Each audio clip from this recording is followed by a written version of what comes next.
Assalamualaikum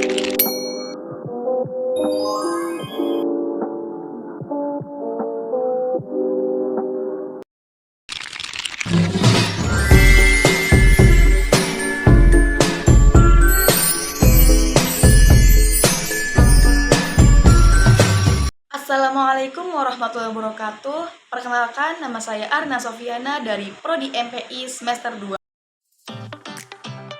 Saya ingin mempresentasikan tentang pembinaan disiplin dan perilaku anak. Apa sih latar belakang pembinaan disiplin dan perilaku anak? Pembinaan disiplin dan perilaku anak merupakan salah satu aspek fundamental dalam pendidikan dan perkembangan anak. Disiplin yang baik dan perilaku positif tidak hanya membantu anak untuk beradaptasi dengan lingkungan sosialnya, tetapi juga menjadi dasar penting dalam pembentukan karakter dan integritas pribadi yang akan mempengaruhi kehidupannya di masa depan.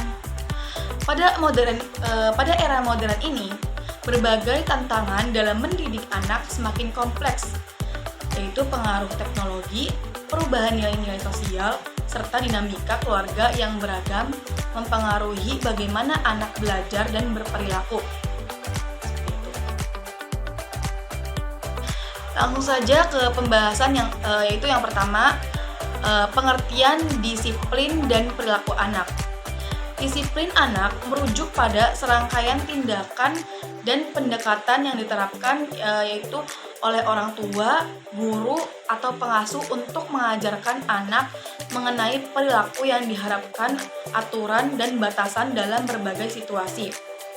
Disiplin bukan hanya tentang pemberian hukuman, tetapi juga tentang pengajaran dan penguatan perilaku positif, pengembangan self-control, dan penanaman nilai-nilai moral serta etika. Adapun perilaku anak mencakup segala tindakan, respon, dan interaksi yang dilakukan oleh anak dalam berbagai situasi, baik di rumah, sekolah, maupun di lingkungan sosial lainnya. Nah, perilaku ini dipengaruhi oleh berbagai faktor, termasuk genetik, lingkungan, dan pengalaman belajar. Perilaku anak dapat berupa perilaku positif seperti kepatuhan, terus kejujuran, kerjasama, atau perilaku negatif itu yang seperti kayak agresif, terus ketidakpatuhan, terus sering bohong, seperti itu. Lanjut ke pembahasan yang kedua, yaitu tujuan pemeliharaan dan peningkatan perilaku disiplin. Pemeliharaan dan peningkatan perilaku disiplin anak adalah proses yang bertujuan untuk membentuk anak menjadi individu yang mampu mengatur diri, memiliki tanggung jawab, dan mampu berperilaku sesuai dengan norma-norma sosial yang berlaku.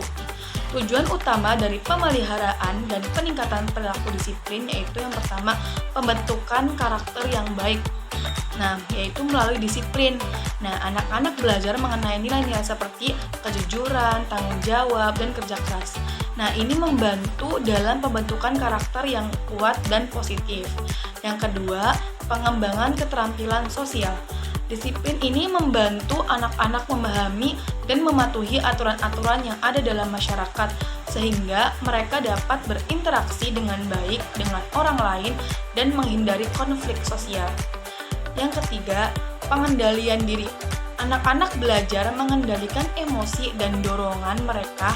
Kemampuan pengendalian diri ini sangat penting untuk keberhasilan di berbagai aspek kehidupan, termasuk akademik dan hubungan personal. Yang keempat, persiapan untuk kehidupan dewasa.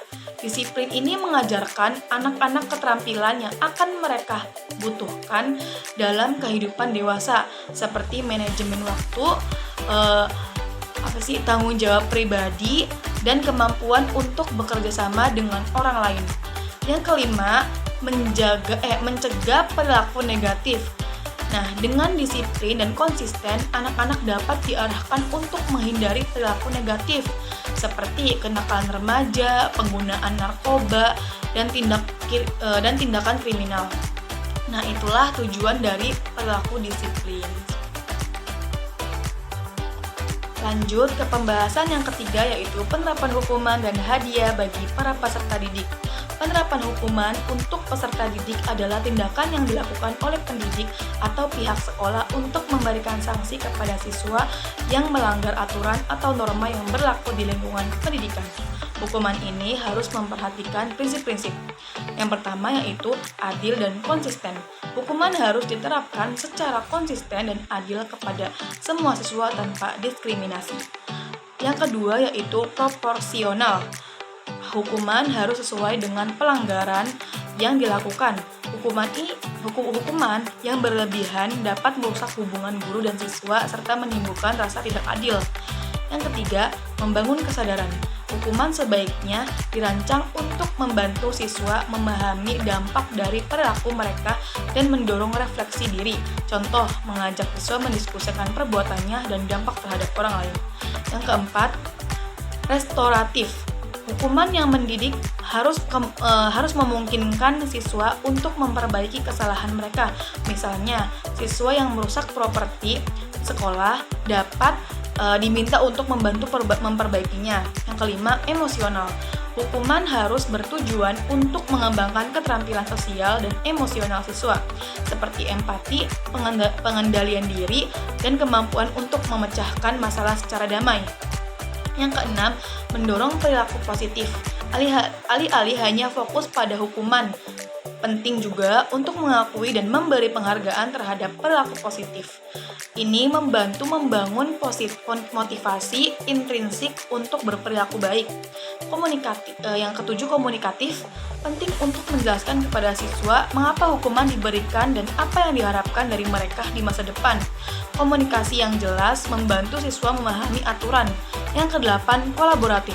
Libatkan siswa dalam proses penyelesaian konflik dan pembuatan keputusan tentang konsekuensi dari perilaku mereka. Ini memberi mereka rasa tanggung jawab dan keterlibatan. Itulah prinsip-prinsip hukuman yang kita harus terapkan. Lalu penjelasan tentang hadiah, pujian, dan konsekuensi. Yang pertama yaitu hadiah. Hadiah merupakan metode yang tepat agar anak mau mengerjakan perilaku yang diharapkan oleh orang tua. Nah, selain memberikan hadiah, biasanya orang tua sering memberikan pujian. Nah, pujian positif berupa kata-kata yang positif yang akan didengar oleh anak, akan direkam di otak bawah sadarnya, dan jika dilakukan terus-menerus akan menjadi penguatan sehingga membentuk karakter anak sesuai yang diinginkan. Nah, yang pertama konsekuensi. Konsekuensi ini anak diperkenalkan dengan konsekuensi sejak dini. Konsekuensi memiliki arti yang berbeda dengan hukuman. Konsekuensi adalah hal-hal yang timbul sebagai akibat atas sebuah pilihan, perbuatan, dan keputusan. Jadi, konsekuensi terdapat perbincangan antara anak dengan orang tua. Anak diberikan pilihan-pilihan yang dilibatkan untuk membuat peraturan yang diberlakukan. Cara seperti ini lebih adil dan dapat diterima oleh anak. Jadi, berdasarkan hasil uraian di atas, dapat disimpulkan bahwa pendidikan karakter disiplin perlu ditanamkan sejak dini, karena perkembangan anak pada usia dini akan mempengaruhi perkembangan anak pada periode selanjutnya. Beberapa macam jenis pola asuh yang sering diterapkan oleh orang tua yaitu pola asuh otoritatif, autoritatif, permisif, dan indulgen. Dapat diketahui bahwa masing-masing dari pola asuh yang telah diterapkan akan menghasilkan macam-macam bentuk perilaku anak sehingga berdampak pada perkembangan karakter anak. Sekian dari presentasi saya, kurang lebihnya mohon maaf. Wassalamualaikum warahmatullahi wabarakatuh.